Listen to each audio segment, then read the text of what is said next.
साथियों नमस्कार। साथियों आज हम बात करेंगे साल के पहले आईपीओ के बारे में, जिसका नाम है एजीएस ट्रांसपोर्ट। साथियों ये कंपनी कैश मैनेजमेंट के कारोबार में लगी हुई है। साथियों इसका हम कारोबार तीन तरह से देखेंगे। पहला तो ये जो इनके यहाँ पे 14,000 करीबन एटीएम है, जिसमें ये कैश डालने का और कैश मैनेजमेंट का काम करती है। ये ATM HDFC bank, ICI bank और एक्सिस बैंक और फेडरल बैंक के हैं। बहुत ही अच्छी बैंकों के ये 14,000 करीबन एटीएम जिनमें ये कैश मैनेजमेंट का काम करती हैं।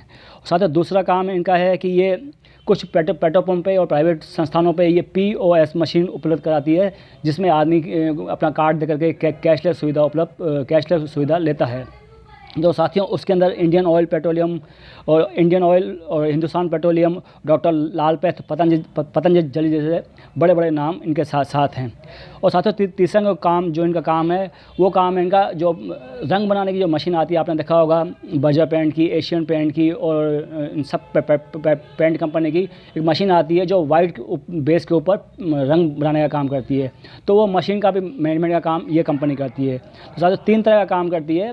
और उसके अलावा ये जो एटीएम है उनका जो मेंटेनेंस होता है उसका भी ये काम करती है। तो साथियों थोड़ा सा काम इनका बिल्कुल अच्छा काम है, लेकिन इनके फाइनेंशियल इतने अच्छे नहीं है। साथियों आपको मैं बताता हूँ कि ये जो इनके फाइनेंशियल जो अभी 2020 के बाद 2020 तक इनकी सिचुएशन बहुत अच्छी थी। 2020 तक कोई दिक्कत की बात नहीं थी, लेकिन 2020 में जैसे कोविड आया उसके बाद इनकी सिचुएशन ख़राब हो गई। एक तो सरकार की तरफ से कैशबैक का ज़्यादा वो आया, तो उसके बाद इनकी सिचुएशन ख़राब हो गई। तो 2020 में इनका जो प्रॉफिट था वो 830 करोड़ था, और 2021 में जो इनका प्रॉफिट गिर करके 547 करोड़ हो गया है। और अभी जो 31 अगस्त इन्होंने जो रिपोर्ट पेश की अपने ड्राफ्ट में, उसमें 181 करोड़ का इन्होंने लॉस दिखाया है। साथियों तो साथियों ये देखा जा रहा है कि लगातार कंपनी अपने बैक में जा रही है। कुछ कंपनियां आगे बढ़ती हैं, ये कंपनियां पीछे आ रही हैं।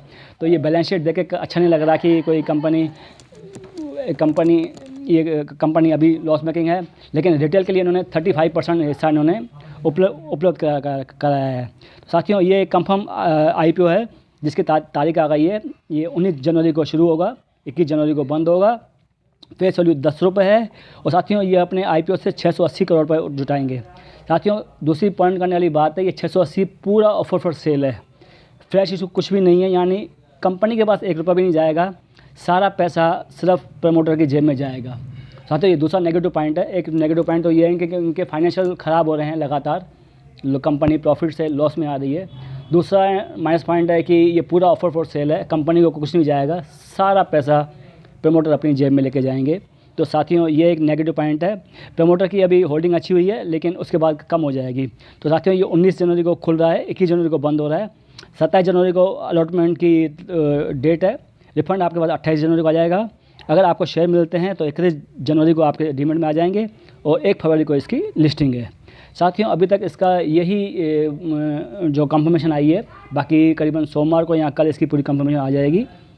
साथियों मैं आपको बताऊं कि ये जो इसकी अभी ये कंपनी है पूरा ऑफर फॉर सेल लेके आ रही है, फ्रेश इशू अंदर कुछ भी नहीं है।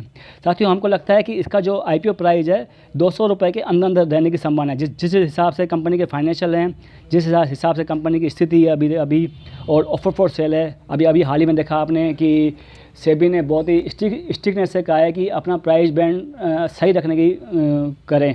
तो आने वाले समय में 1 अप्रैल के बाद जो भी आईपीओ आएंगे वो बड़े रीजनेबल वैल्यूएशन में आएंगे।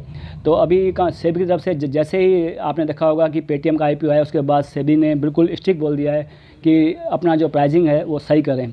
तो साथियों हमें लगता है कि इसकी प्राइसिंग 200 रुपये के अंदर आएगी, और जब प्राइसिंग आएगी तो हम इसके पी वैल्यूएशन के पे देखेंगे। कोई इसका लिस्टेड पीयर बाज़ार में है नहीं, फिर भी हम जो भी इनके जो बताएंगे ड्राफ्ट में कि भाई कौन से लिस्टेड पीयर हैं, तो इस हिसाब से उसकी वैल्यूएशन आंकी जाएगी। तो साथियों पहली नज़र में तो आईपीओ इतना अच्छा नहीं लग रहा है, बाकी अब प्राइस आएगा, रेट आएगा, तो उसके बाद देखेंगे कि ये आईपीओ कैसा लगता है। तो साथियों ये अभी एक पहली नज़र थी इस आईपीओ के बारे में। तो मैं आपको बताता हूँ कि यहाँ ये अब जैसे ही इसके बारे में कुछ और आता है तो मैं आपके सामने दूसरा वीडियो लेके आऊँगा। तो साथियों आपको हमारी वीडियो अच्छी लगी हो तो लाइक और शेयर कीजिए। और आपको आईपीओ के बारे में सारी जानकारी प्राप्त करनी है। अगले जितने भी आईपीओ आएंगे, 38 आईपीओ करीबन परमिशन मिली हुई है, वो आने वाले हैं। तो उनकी आपको संपूर्ण जानकारी, जीएमपी जितने भी ग्रे मार्केट प्रीमियम चाहिए, तो आप इस चैनल को सब्सक्राइब कर दीजिए, और आपको रेगुलर इन्फॉर्मेशन मिलती रहेगी। धन्यवाद साथियों, थैंक यू, आपने ये वीडियो देखा उसके लिए आपकी मेहरबानी, धन्यवाद, थैंक यू।